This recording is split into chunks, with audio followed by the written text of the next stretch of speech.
ছাত্রদের কোটা আন্দোলনের আমরা দেখতে পারলাম গোটা বাংলাদেশের ছাত্ররা একটি কোটা সংস্কারের আন্দোলন করেছে। যে আন্দোলনে অনেক ভাই শহীদ হয়েছেন, তাদের রুহের মাগফিরাত কামনা করি। বিশেষ করে রংপুরের আবু সাইদ ভাই, তিনি শহীদ হয়েছেন, তার রুহের মাগফিরাত কামনা করে আল্লাহ পাক সুবহানাহু ওয়া তাআলা সমস্ত ছাত্র ভাইদেরকে শহীদ হিসেবে কবুল করুন যারা নিহত হয়েছে এই আন্দোলনে। আমরা আল্লাহ পাক সুবহানাহু ওয়া তাআলার কথাটা আমরা একটু আবার ভালোভাবে জেনে নিই। আল্লাহ সুবহানাহু ওয়া তাআলা বলেছেন মাকারু ওয়া মাকারাল্লাহ আল্লাহু খায়রুল মাকিরিন। পৃথিবীতে মানুষের কৌশল করে এবং আল্লাহ পাকের কৌশল আছে। মানুষের কৌশলের চাইতে আল্লাহ পাকের কৌশল সর্বাপেক্ষায় উত্তম। দেখেন, অলরেডি যে আবু সাইদকে গুলিবিদ্ধ করে শহীদ করলো এক পুলিশ কর্মকর্তা, তার নাম আমরা সকলে জানি, নামটা বলার উদ্দেশ্য মূলত নয়। তার বাসাটা পাটগ্রাম থানার, লালমনিরহাটের পাটগ্রাম থানা তার বাসাটা। দেখেন আল্লাহ পাকের কৌশল কি, আল্লাহ সুবহানাহু ওয়া তাআলা কৌশল অবলম্বনকারী।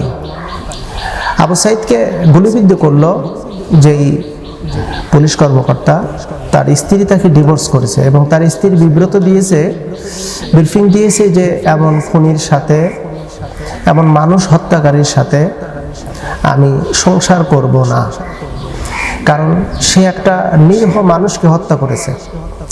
যেই হত্যার ভিডিওটা আমরা সকলে দেখেছি, আবারও দেখে নেন যে আবু সাইদ ভাইয়ের তার মনের বিশ্বাস ছিল যে আমি বুক টান করে আমি যদি পুলিশের সামনে দাঁড়াই তাহলে সে আমাকে গুলি করবে না। এটা তার ছিল কনফিডেন্স, এটা ছিল তার একটা বিশ্বাস, আন্তরিকতা। কিন্তু তার বিশ্বাসকে ভেঙে তার বুকের উপরে গুলি করলো এই পুলিশের এসআই।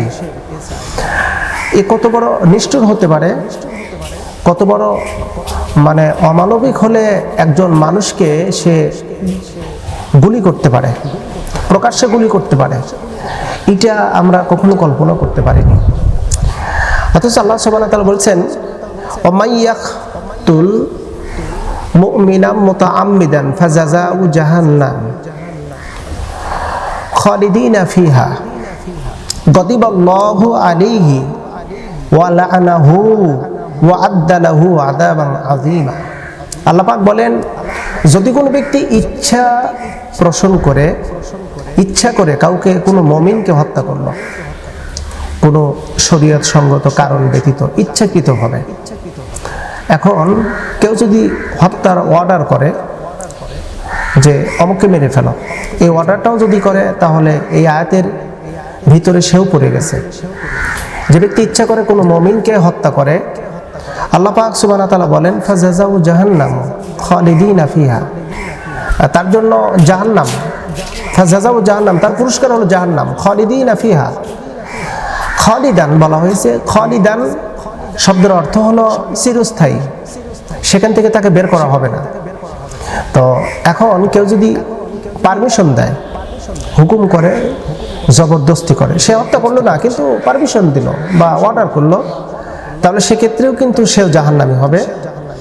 আল্লাহ সুবহানাহু ওয়া তাআলা বলেন যে গাদিবাল্লাহ, আল্লাহর গজব, আলাইহি, তার উপরে, ওয়ালানাহু, এবং তার উপরে আল্লাহর লানত বর্ষিত হবে। যে ব্যক্তি মানুষকে ইচ্ছা প্রসন্নভাবে, কোনো মুমিনকে, কোনো মুসলিমকে ইচ্ছা করে হত্যা করবে, তার উপরে আল্লাহর গজব এবং আল্লাহর লানত অর্পিত হবে।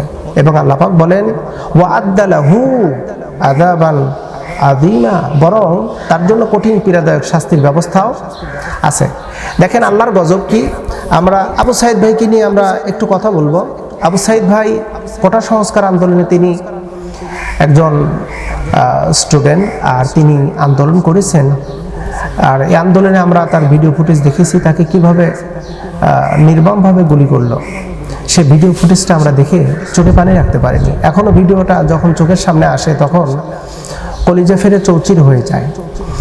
তো সেই আবু সাইদ ভাইকে যে ব্যক্তি হত্যা করলো, গুলি করলো, আল্লাহ পাকের কথা হলো যে ব্যক্তি কাউকে খুন করে, কোনো মুমিনকে যদি কতল করে, তাহলে তার শাস্তি জাহান্নাম এবং তার উপর আল্লাহর গজব হবে এবং তার উপর লানত অর্পিত হবে। অলরেডি আল্লাহর লানত এবং আল্লাহর গজব শুরু হয়ে গেছে এই পুলিশ কর্মকর্তার উপরে। তার পরিবার তাকে পৃথক করে দিয়েছে, ডিভোর্স দিয়েছে। আমরা কিন্তু একটা জিনিস ভালো করে জানি, কেউ কাউকে হত্যা করে ঘরে ফিরে যেতে পারবে না। আপনি যদি কোনো মায়ের কোলকে খালি করেন,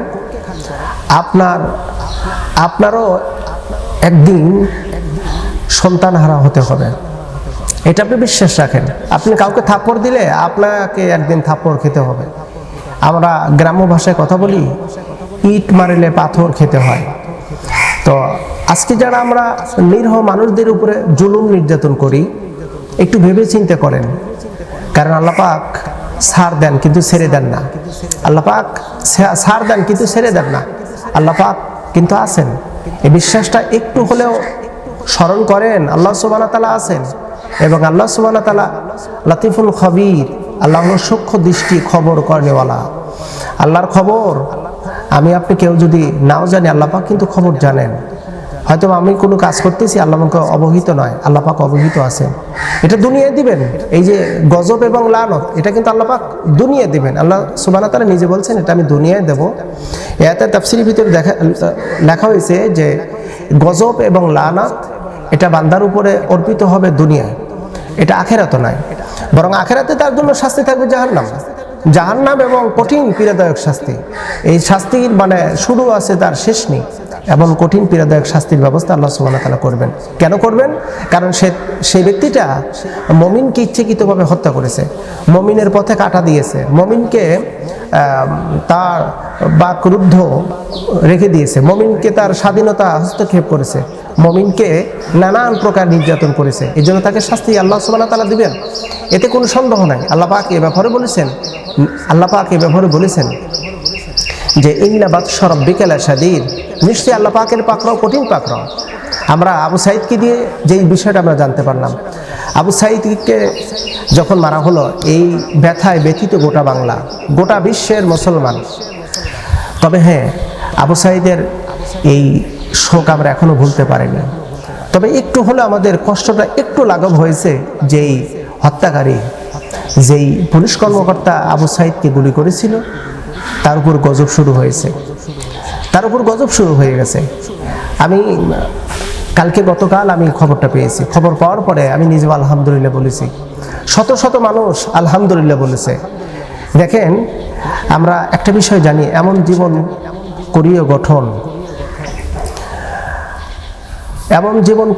করিও না গঠন যে মরিলে তুমি কাঁদিবে হাসিবে ভুবন, বরং এমন জীবন করিবে গঠন মরিয়া হাসিবে তুমি কাঁদিবে ভুবন।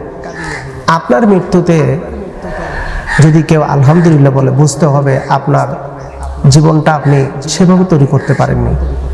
আপনার মৃত্যুতে যদি মানুষ কান্না করে, আফসোস করে, ইন্না লিল্লাহ দোয়া যদি পড়ে, আপনার জন্য যদি দোয়া করে, এমন জীবন গঠন করতে হবে। আমরা দেখেছি এমনও কিছু মানুষ মারা যায়, তাদের মৃত্যুতে মানুষ আলহামদুলিল্লাহ বলে। তাহলে কেমন জীবন গঠন করেছে যে সবার কাছে এতটাই অতিষ্ঠ হয়েছে, এতটাই জালিমে পরিণত হয়েছে, এতটাই অত্যাচারী হয়েছে যে তার মৃত্যুতে মানুষ আলহামদুলিল্লাহ বলে। বুঝতে হবে আপনার জীবনটা কোন আঙ্গিকে তৈরি হয়েছে। আমাদেরকে একটু আখেরাত নিয়ে চিন্তা ভাবনা করতে হবে। আখেরাত নামক একটা জগৎ আছে। আল্লাহ সুবহানাহু ওয়া তাআলা কাউকে যদি ভালোবাসেন, আল্লাহ আকাশের ফেরেশতাদেরকে বলে দেন, জমিনের ফেরেশতাদেরকে বলে দাও, আমি অমুক গ্রামের অমুকের সন্তানকে আমি ভালোবাসি, তোমরাও ভালোবাসো। ভালোবাসা শুরু হয়ে যায়। আল্লাহ পাক কাউকে যদি ঘৃণা করেন, কারোর উপর যদি লানত করেন, পৃথিবীর সমস্ত প্রাণী কুল ওই ব্যক্তির উপর লানত করে। আল্লাহ সুবহানাহু ওয়া তাআলার কাছে আমরা এমনটি আশা প্রত্যাশা রাখি। আল্লাহ, তুমি জালিমকে তুমি হেদায়েত করো, যদি জালিমকে হেদায়েত না করো, ধ্বংস করে দাও। ইতিহাস প্রমাণ হয়ে যাক, ইতিহাস সাক্ষী থেকে যাক যে জালিমের ভয়ঙ্কর পরিণতি কেমন হয়। আল্লাহ সুবহানাহু ওয়া তাআলা তুমি কবুল করো, আমিন সুম্মা আমিন।